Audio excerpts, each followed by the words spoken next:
Hello hi and welcome back to the video series lecture. इस video में हम बात करने वाले हैं बिजनेस एथिक्स। ठीक है, तो बिजनेस हमें पता है क्या है, तो इसमें ज़्यादा फोकस करेंगे कि एथिक्स का मतलब क्या है, एथिक्स किस तरीके से हमें काम करती है। और एथिक्स और अनएथिक्स या फिर एथिकल या अनएथिकल, ये दोनों डिफरेंस आज हमें पता चल जाएगा।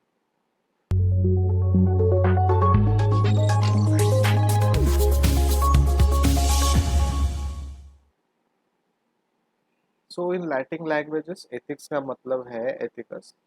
ग्रीक में जब हम एथिक्स को देखते हैं तो एथिकोस बोलते हैं। ठीक है, एक और वर्ड है इथोस, इसका मतलब है कैरेक्टर और मैनर्स। ठीक है, तो ये इथोस बहुत ज़रूरी है हमारे पर्सनल लाइफ में कि आपका कैरेक्टर और आपका मैनर्स जो है वो कैसा है। Ethics is said to be the source of the morals. Ethics को क्या कहा गया है? Source of the morals, recognised rules of conduct. तो ये जो रिकॉग्नाइज्ड रूल्स ऑफ कंडक्ट है, ये बिजनेस में हमें फॉलो करना है। So business ethics are more moral principles that define right and wrong behavior in the world of business. तो business ethics क्या है? एक सेट ऑफ मॉरल प्रिंसिपल है जो हमें बताता है कि राइट और रॉन्ग बिहेवियर क्या है और वो सोसाइटी या बिजनेस वर्ल्ड में एक्सेप्टेबल है कि नहीं है। What constitutes right and wrong behavior in business is determined by the public interest groups and business organizations as well as an individual's personal morals and values. So basically जो भी right या wrong है वो society ने accept करना चाहिए, public के interest में होना चाहिए। बिजनेस ऑर्गेनाइजेशंस ने एक सेट ऑफ रूल रखे रहेंगे, उस हिसाब से वो होने चाहिए।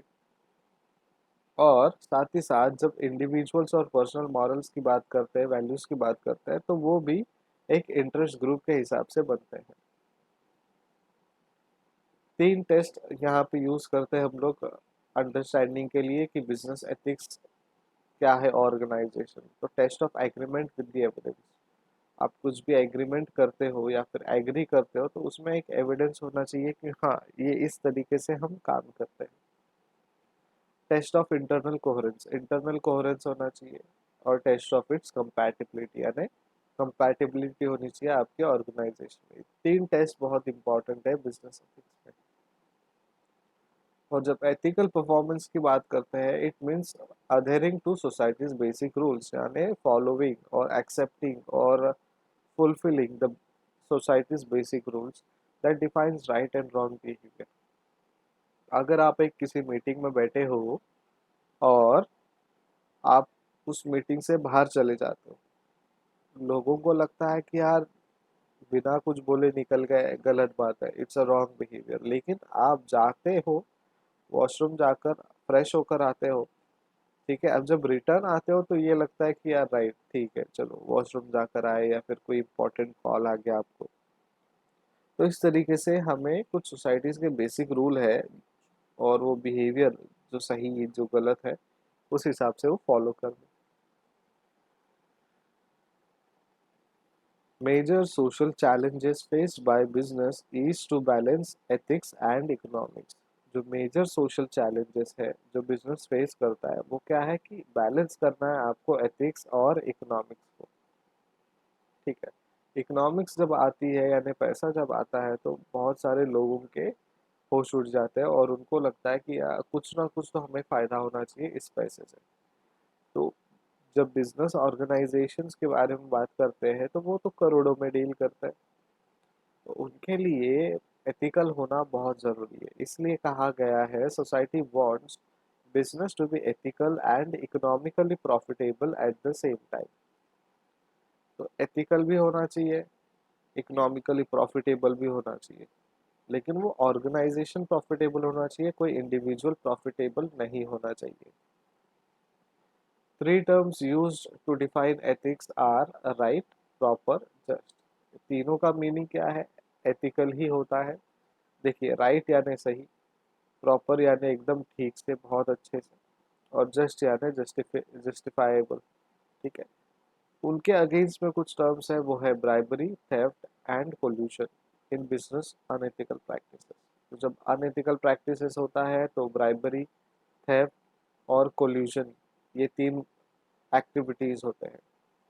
और कोल्यूशन का मतलब क्या है? ये है सीक्रेट एग्रीमेंट टू डिसीव, यानी आप किसी और के साथ सीक्रेटली डील करते हो डिसीव करने के लिए, उसको हराने के लिए बेसिकली। अब सोर्सेस ऑफ एथिक्स क्या है? जनरल इनहेरिटेंस, जनरली वो इनहेरिट होते रहता है फ्रॉम पेरेंट्स टू पेरेंट्स या फिर एक फैमिली टू फैमिली। ठीक है, हम लोग कहते हैं ना कभी कभी पूरा फैमिली ऐसा है, पूरे घर वाले ऐसी है, तो that's a general inheritance. Then religion, आप अपने रिलीजन से भी एथिक्स लेकर आते हो। अगर आप बहुत ही माइथोलॉजी में बिलीव करते हो तो आप कहोगे कि श्री कृष्ण जी ने जो कहा है वैसे ही हम बर्ताव करेंगे।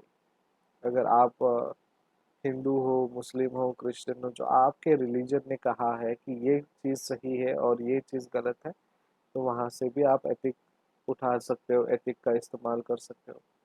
फिलोसॉफिकल सिस्टम में आपने कुछ पढ़ा है फिलोसॉफी में, तो वो भी एथिकल सिस्टम में आप यूज़ कर सकते हो फिलोसॉफिकल सिस्टम। लीगली आप कुछ एथिक्स को फॉलो करते हो और वो बाय लॉ सबको एक्सेप्टेड होते हैं। देन कोड ऑफ कंडक्ट है, कुछ set of rules and behaviours है, हर एक जगह के एक set of rules and behaviour है, तो वो हम लोग फॉलो करते हैं, that's a code of conduct. या इन इन सारी जगहों से सोर्स, यानी मतलब इन जगह से हमें एथिक्स आता है, इन जगह से हम एथिक्स सीखते हैं। एथिक्स एंड बिजनेस, ठीक है, बिजनेस और एथिक्स जो है, ethics conflict with profits whereas business always choose profits over ethics। तो ethics और business में जब हम देखेंगे तो ethic conflict with profit, ठीक है, ethics क्या करता है? conflict करता है profit से। लेकिन business जब देखते हैं it always choose profits over ethics, right? so ethics में हम profit नहीं देखते, लेकिन business जब आता है तो हम profit देखते हैं more than ethics। तो सबसे ज़्यादा profit को ध्यान दिया जाता है rather than ethics। तो ये था आपके लिए एक बिजनेस एथिक्स का introduction. Thank you so much for watching, keep making notes and keep study. Bye bye.